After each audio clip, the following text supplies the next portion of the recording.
আউযুবিল্লাহি মিনাশ শাইতানির রাজিম বিসমিল্লাহির রহমানির রহিম। হায়দ্রাবাদ ৩৯ নং ওয়ার্ড এবং ৩৮ নং ওয়ার্ডের যেই ব্রিজ, এটা সম্পূর্ণ ব্রিজ এখন ডালাই সরে গেছে, শুধু ব্রিজই পড়ে আছে।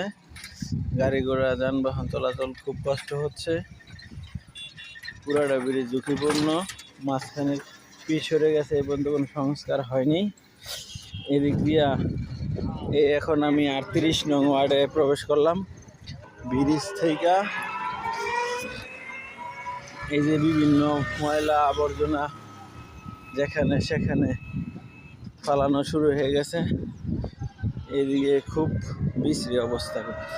রাস্তাটা ছিল 40 ফিট, ওই জায়গায় রাস্তা হয়ে গেছে 10 ফিট।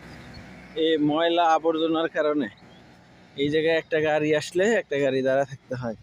ফালাইতে ময়লা আবর্জনা একদম রাস্তার মাঝখানে চলে আসছে। আপনারা ভিডিওতে দেখতে পারতেছেন, শুধু একটা অটো আসলে আরেকটা অটো যাইতে পারবে না। অথচ এই রাস্তাটা 40 ফিট একটা রাস্তা। এটা জয় বাংলা রোড নামে পরিচিত, সকলে চিনে। ব্রিজ থেকে আগে ময়লা আবর্জনা এখন এই ময়লার স্তূপে পরিণত হয়ে গেছে রাস্তার সাইডে। পথচারীরা যাইতে পারে না। এই পাশে ময়লা আবর্জনা, এই পাশেও হিউজ পরিমাণ ময়লা আবর্জনা ফালাইয়া ভরে রাখছে। এটা কর্তৃপক্ষের কাছে, গাজীপুর সিটি কর্পোরেশনের কাছে অনুরোধ, এই ময়লা আবর্জনার যাতে বন্ধ করে, এটা একটা যথাযথ ব্যবস্থা নেওয়ার জন্য অনুরোধ রইল।